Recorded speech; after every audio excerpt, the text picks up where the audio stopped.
Halo teman-teman, perkenalkan nama saya Emel Sanggar Setiaji, kelas 11 Kimia Analisis C, SMK SMTI Yogyakarta. Jadi, kali ini saya akan menjelaskan tentang klasifikasi dan sifat-sifat koloid. Sebelumnya, apa sih itu koloid? Koloid adalah campuran heterogen dari dua zat atau lebih di mana partikel-partikel zat berukuran antara 1 hingga 1000 nanometer terdispersi atau tersebar merata dalam medium zat lain. Zat yang terdispersi sebagai partikel disebut fase terdispersi, sedangkan zat yang menjadi medium mendispersikan partikel disebut medium pendispersi. Sistem koloid. Sistem koloid adalah suatu bentuk campuran yang keadaannya terletak antara larutan dan suspensi. Yang pertama itu larutan, yang kedua koloid, dan yang ketiga suspensi. Larutan sendiri adalah salah satu jenis campuran, yaitu campuran homogen yang terdiri atas pelarut dan zat terlarut. Larutan berarti campuran zat yang tidak bisa dipisahkan lagi, contohnya air dan sirup. Sedangkan suspensi adalah campuran heterogen. Bedanya, suspensi masih dapat terlihat antar komponennya, masih dapat dilihat tanpa mikroskop dan lama-lama zat tersuspensi dapat mengendap, contohnya air dan tanah. Sedangkan koloid adalah campuran yang bersifat di antara larutan dan suspensi.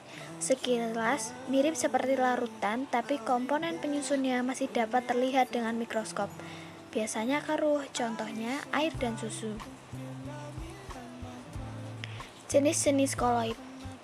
Yang pertama, fase terdispersinya gas dengan medium pendispersi cair dengan nama koloid busa atau buih, contohnya buih sabun atau krim kocok. Yang kedua, fase terdispersinya gas dan medium pendispersinya padat, nama koloidnya busa padat, contohnya batu apung dan karet busa. Yang ketiga, fase terdispersinya cair dan medium pendispersinya gas, nama koloidnya aerosol, contohnya awan dan kabut. Yang keempat, fase terdispersinya cair dengan medium pendispersinya cair, nama koloidnya emulsi, contohnya susu dan santan. Yang kelima, fase terdispersinya cair dengan medium pendispersinya padat dengan nama koloid emulsi padat, contohnya keju, mentega, dan mutiara.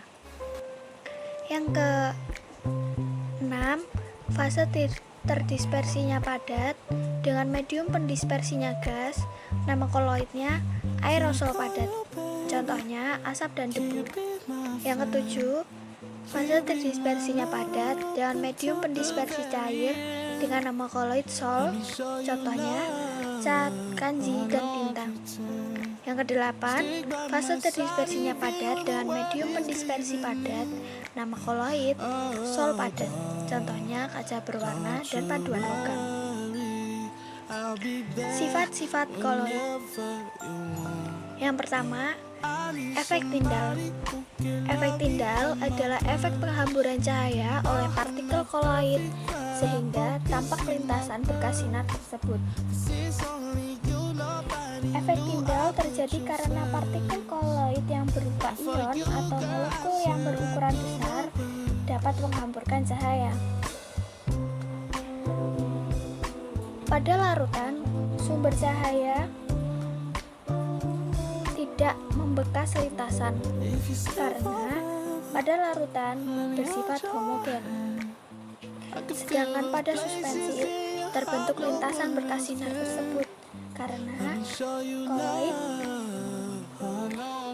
dapat menghamburkan cahaya. Yang kedua, gerak Brown. Gerak Brown adalah gerak acak, gerak tidak beraturan dari partikel koloid yang menyebabkan koloid tetap stabil, homogen, dan tidak mengendap. Gerak Brown terjadi karena tumbukan yang tidak seimbang antara partikel-partikel koloid dan menyebabkan geraknya tidak beraturan dan menyebabkan tidak akan mengendap jika didiamkan. Selanjutnya, adsorpsi. Sifat adsorpsi adalah penyerapan terhadap partikel atau ion atau senyawa yang lain sehingga partikel koloid bermuatan. Contohnya, koloid FeOH3 bermuatan positif karena permukaannya menyerap H+.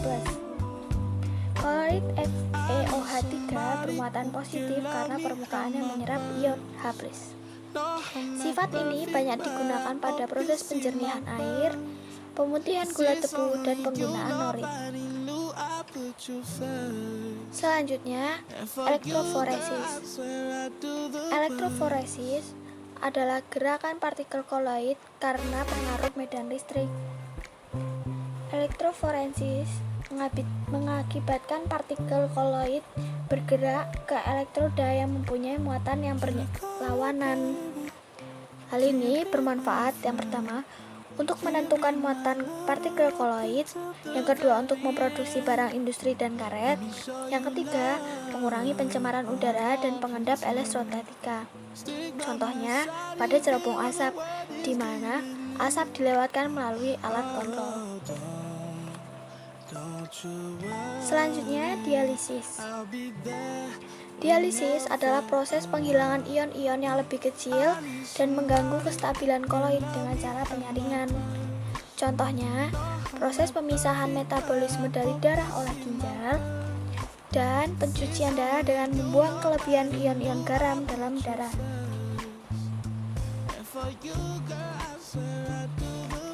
Selanjutnya, koloid pelindung.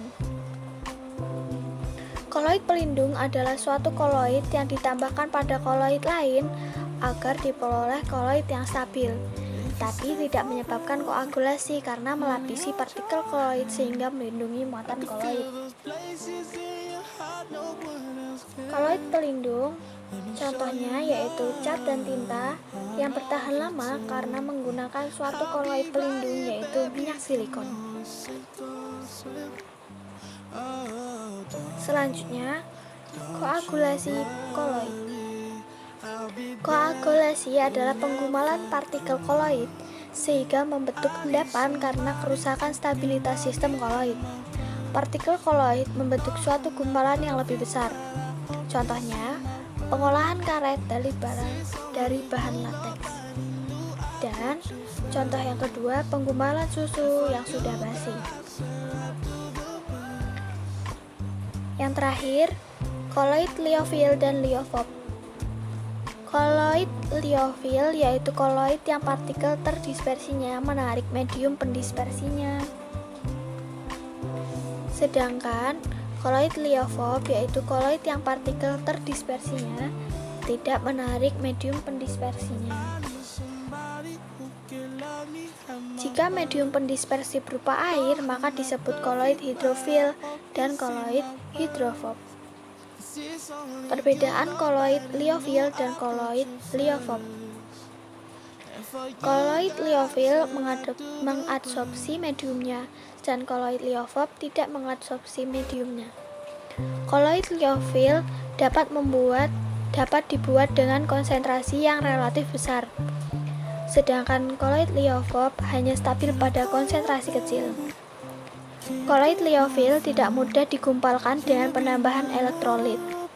Sedangkan koloid liofob mudah menggumpal pada penambahan elektrolit. Selanjutnya, koloid liofil memiliki vikositas yang lebih besar daripada mediumnya. Sedangkan koloid liofob vikositas hampir sama dengan mediumnya. Koloid liofil bersifat reversibel, sedangkan koloid liofob tidak bersifat reversibel. Dan yang terakhir, koloid liofil efek tindalnya lemah, namun koloid liofob efek tindalnya lebih jelas. Sekian penjelasan dari saya, kurang lebihnya mohon maaf. Terima kasih.